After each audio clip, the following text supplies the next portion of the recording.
Hi, Marketingland.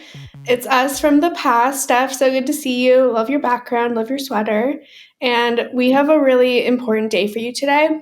When I say it's us from the past, it's currently July 8th. I have to tell you that because I'm 9 months pregnant and I just wanted you to know. So we are pre recording and we are going to be with you day of at Marketingland. We wouldn't miss it. Daniel wants us to wear Halloween costumes, but we're not those type of girls. So we will see what happens.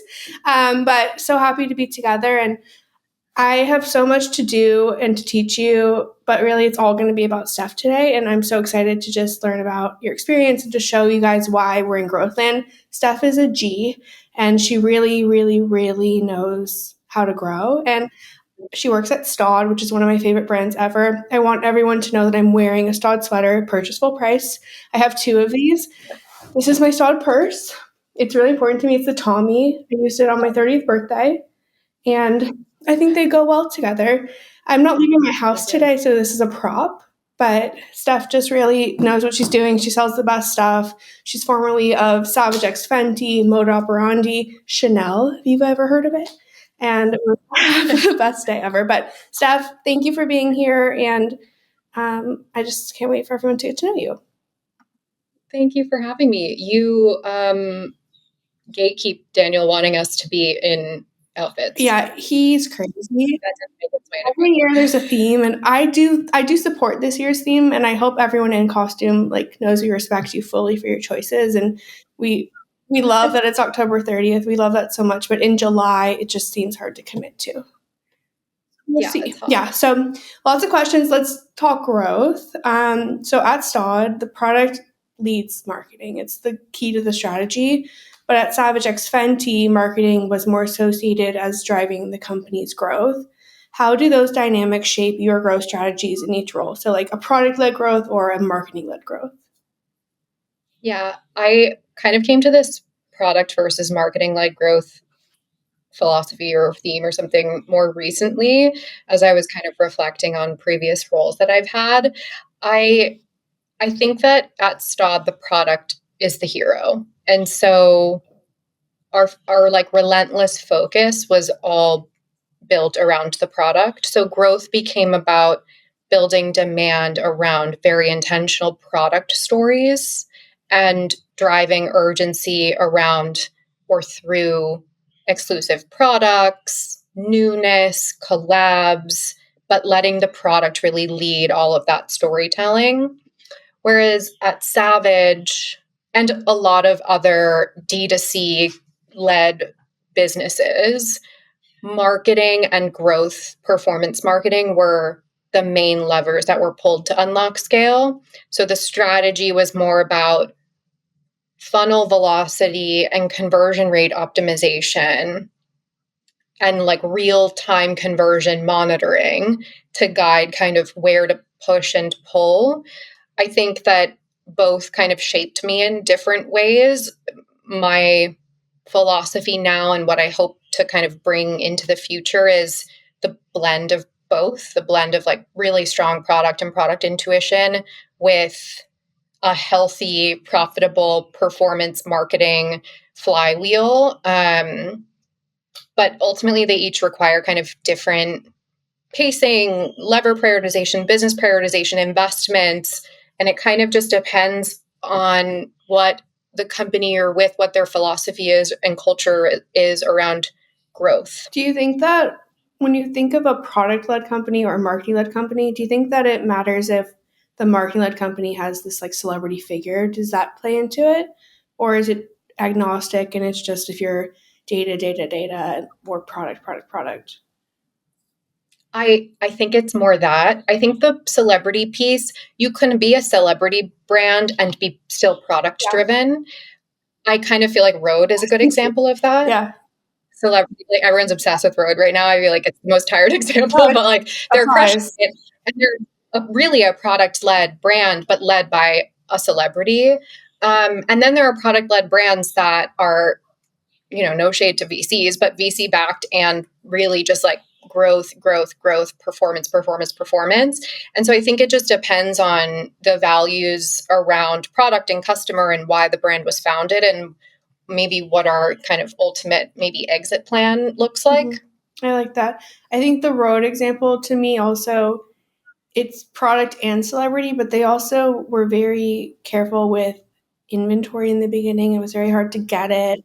You had to set your alarm. It was always somehow restocked Wednesdays at 9 a.m. And I think that you can be all those things. You can be backed. You can have a celebrity. You can have a product priority and have data, but also like you can create your own demand by withholding the product. So it's all part of it. Totally. We can talk about this. I'm still on my first question, guys. This is what happens when I talk to Steph.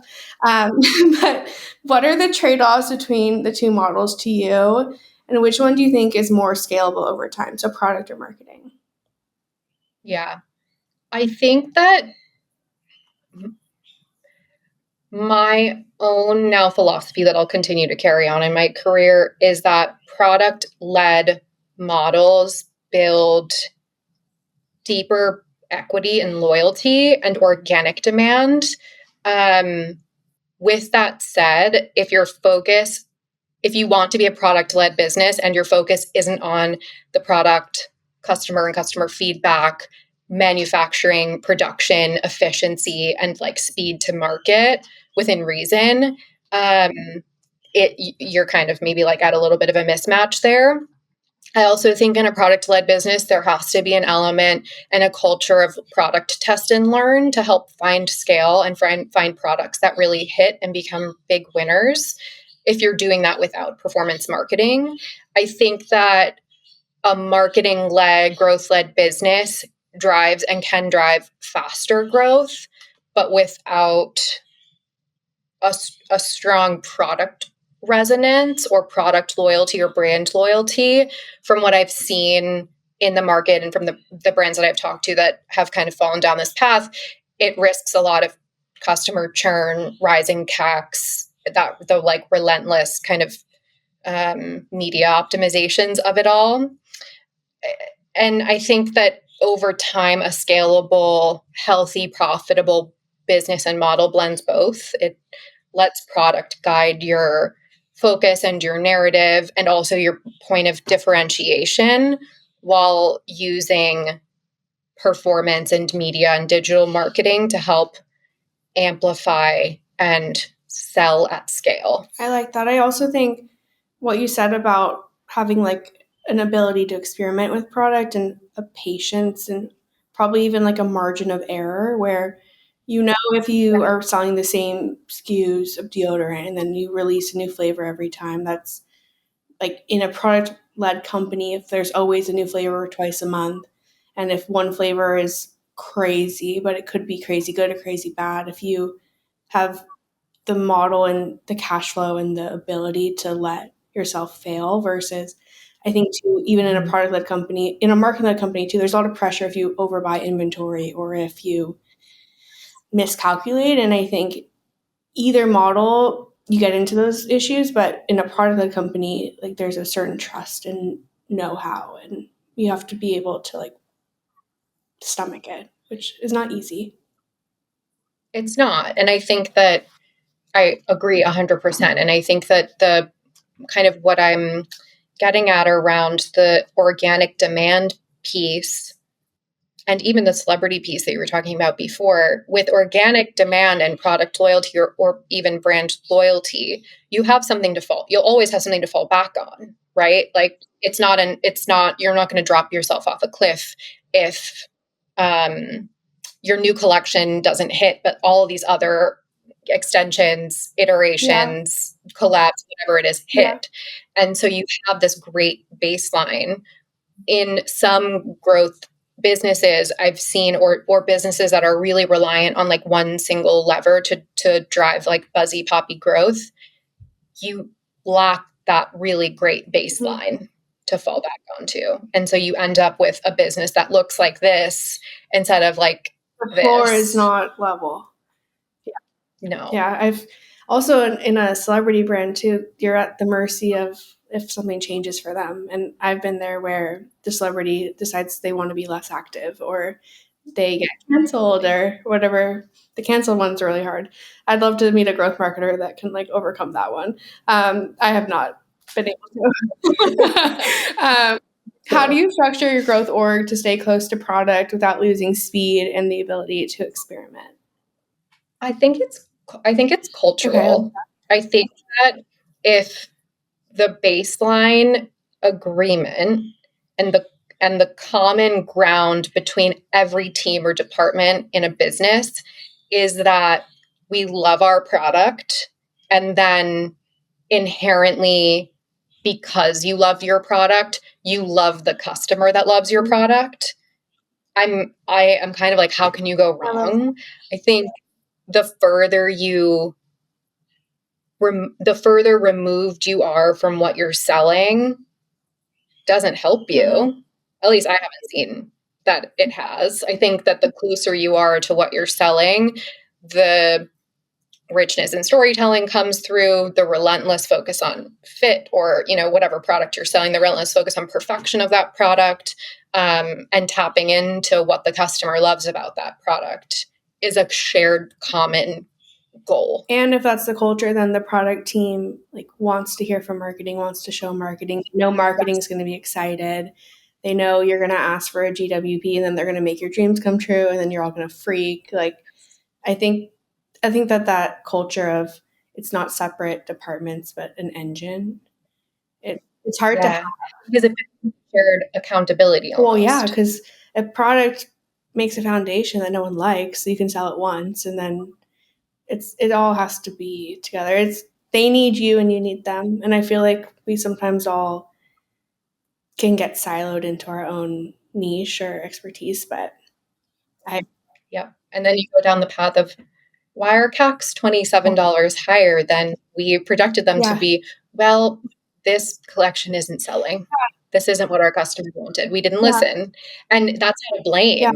That's just, we have this shared goal around this one thing that we're all going to champion, because it's how we grow the business ultimately. Obviously, if you're not like a product-led business and you're selling something different, or you're selling technology, all of this will vary within reason and what you're selling. But yeah, I think that it's cultural. It has to come from the very top. Do you think it's growth responsibility to be involved in this?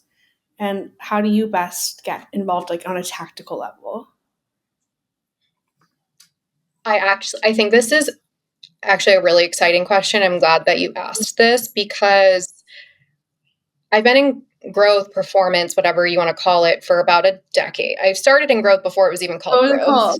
And before it was sexy, before it was the sexy thing, people were like, whatever you're doing over there, that's not cute. And so I think growth and performance has evolved so much over the last decade.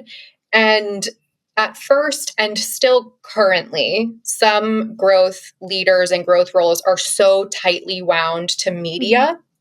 And then some roles are far more expansive and really lead revenue generation and kind of growth thought leadership for a business. And then there's obviously so much in between. I really value the idea that a growth leader and growth team should be involved in all things business expansion, whether that's a new market, a new channel, a new media channel, or a new sales channel, a new product extension or product category, when and where to launch something. Do I think they should be involved in the design process? No. Do I think that they should be giving feedback on designs? Probably not. But I do think that they should be involved as a thought partner and thought leader of how this is going to end up in market and what they're seeing and how this will all kind of fit together. I think that they have a really critical point of view, because your growth team, depending on the scope of the growth team, they'll probably have a really great insight into the fluctuations in customer spending and customer engagement, because social and paid channels are just, you get so much rich information from what's going on in the market from those channels.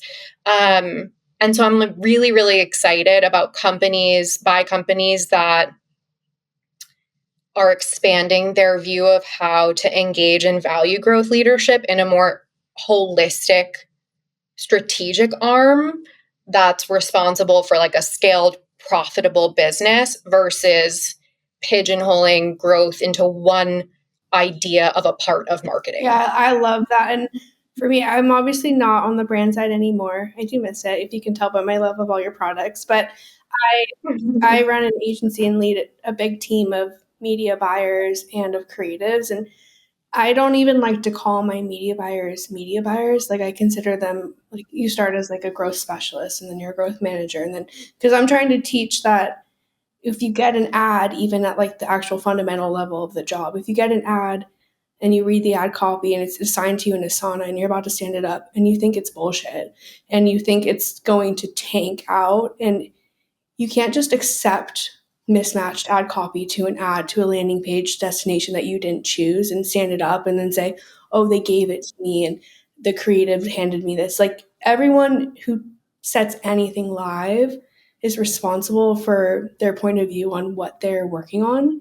And you don't have to know everything about video animation to know if something feels off or to know if it doesn't match the patterns of what's working or isn't a test that's for diversity. And so in any role, you can like take your role at face value and you can be a media person or you can be a growth marketer that's more in the data, which is great to know. But the way you describe your growth team and your level of responsibility, like across the org of how things get to you before they get to you, is how I think all growth teams should run at any level, at any type of business, where you have as much say as you like allow yourself to have. And you have to challenge what you're handed. And you don't want to stand up anything or get a product dropped in your lap for Q4 to move that you don't believe in, or at least never said anything. Yeah. You can stay in your lane and be an expert and still have the mindset of a business owner. Love that. I love that. That's the punchline for sure. When expanding into new platforms like CTV, retail media, out of home, what signals do you look for that let you know it's worth it? I know there's different levels of measurement on each of these. Yeah. So I was thinking about this last night, actually, because I was torn on how to answer this because there's the obvious answer of incrementality, brand lift study, all that good stuff, which I can talk about. But also, I went to a dinner maybe 3 years ago, and the CEO of Avocado Mattress was there. I just got a pillow last week for my hospital bag. Oh my God. Do you like it? Yeah, it's the pillows I have on my bed, but I decided it like sicks me out to bring it to the hospital, so I'm getting a new one. That's amazing. It's a great brand. And so he was telling me about when they launched Avocado Mattress. He only invested in out-of-home and upper funnel media. He did not do any performance marketing at all whatsoever, at least for the first couple of years, from what he told me. He wanted a physical adjacency to other brands, whether that's out of home and you're in a great area, or there's other billboards with other great brands that you want to be adjacent to, similarly on television.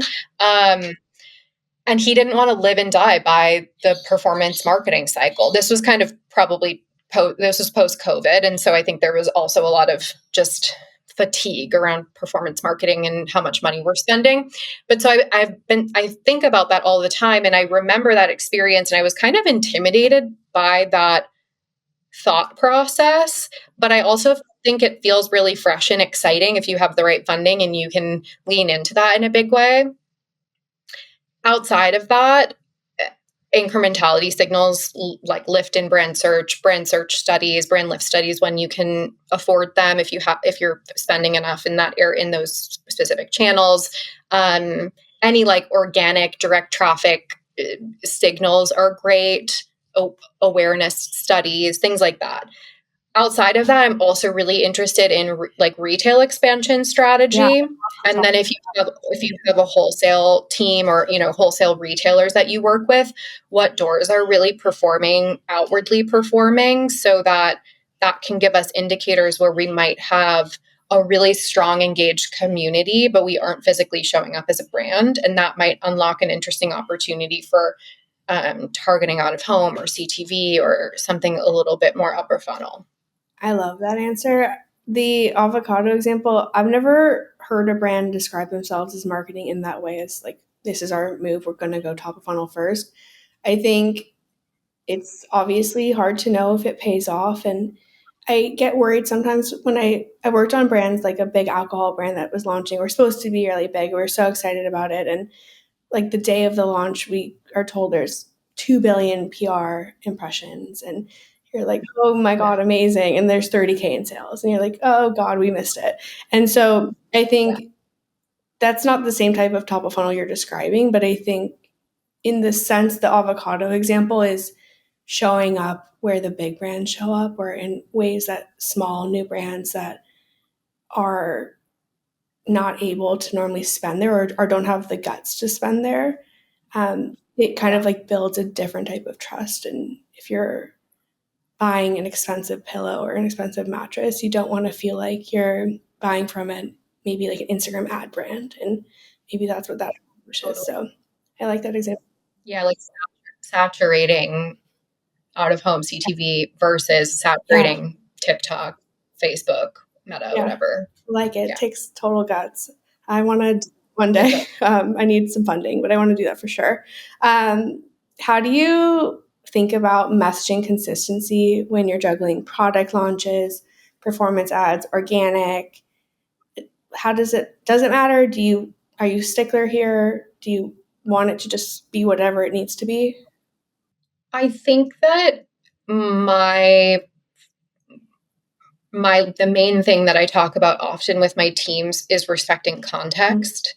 And so I think that consistency builds trust, memorability, launch cohesion, but rigidity can limit your relevance, whether that's relevance across different channels or relevance across all the diverse audiences that you're looking to engage. And so I think aligning on a core narrative or message or feeling that you want for a launch or a product is important, but then allowing that to run free. It's almost like when you're bowling and you get the little kitty boundary. Yeah, bumpers.